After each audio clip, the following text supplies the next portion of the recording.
இதுல மரியாதைக்குரிய மாண்புமிகு அமைச்சர் கீதா ஜீவன் அவர்கள் சொல்லுகிற போது, இல்லைங்க அந்த போஸ்கோ வழக்குல நாங்க எல்லாத்தையும் கைது பண்ணிட்டோம், சில பேருக்கு இழப்பீடுகள் கூட நாங்கள் பல கோடிக்கு நாங்கள் வழங்கி இருக்கிறோம், 104 கோடி கிட்ட வந்து நாங்க வந்து கொடுத்திருக்கிறோம்.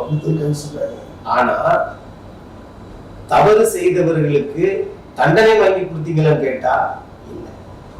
அப்புறம் எப்படி இந்த தவறுகள் மீண்டும் குறையும்? அதிகரிக்கதான் செய்யும்.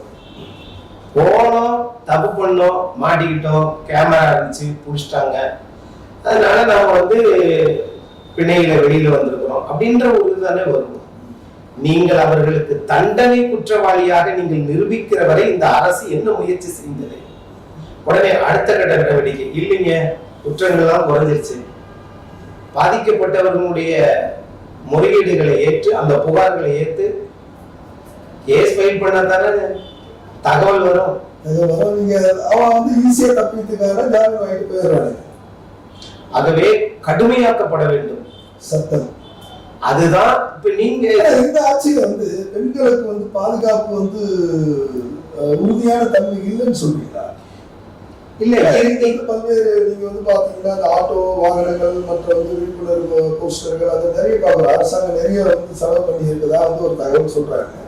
ஆனாலும் வந்து குற்றங்கள் பெருகதானே செய்யுது, பாதுகாப்பு இல்லைன்றீங்களா? நீங்க மரியாதைக்குரிய சைலேந்திர பாபு தமிழ்நாட்டுல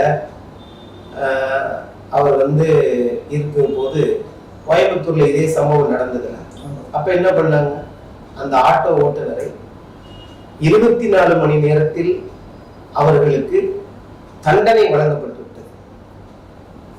அப்போ உடனடியாக அதுதான் இந்த மக்கள் எதிர்பார்க்கக்கூடிய தீர்ப்பு அப்படின்னு நான் பாக்குறேன். ஆனா இங்க கூட்டு பாலியல் வன்புணர்வு நடந்ததற்கு பிறகு கோயம்புத்தூர்ல நாங்க காலில் சுட்டு பிடிச்சோம் அப்படின்னு சொன்னால் இது என்ன சார்? இது வந்து கிட்டத்தட்ட வந்து அந்த பெண் வந்து 7 மணி நேரம் வந்து போராடி அவர்களாகவே மதுசூதனைகள் ஏறி குதிச்சு வந்திருக்கிறாங்க அப்படின்னு சொன்னா இது வந்து நம்ம வந்து இது பறைசாட்டிக்கலாம். அதோட என்னன்னா காவல்துறை நாங்க போய் தேடணும், ஆனா கிடைக்கலன்னு ஒரு சம்பவத்தை பதிவு பண்றாங்க. அதுதான் உங்களுடைய வளர்ச்சி. காவல்துறையை வைத்திருக்கக்கூடிய தமிழ்நாட்டின் மாண்புமிகு முதலமைச்சர் அவர்கள் நாங்கள் அவர்களை வந்து தேடியும் கண்டுபிடிக்க முடியல அப்படின்னு சொன்னா நீங்கள் வந்து எப்படி பணியாற்றீங்கன்னு பார்த்துக்கோங்க. அவ்வளவுதான்.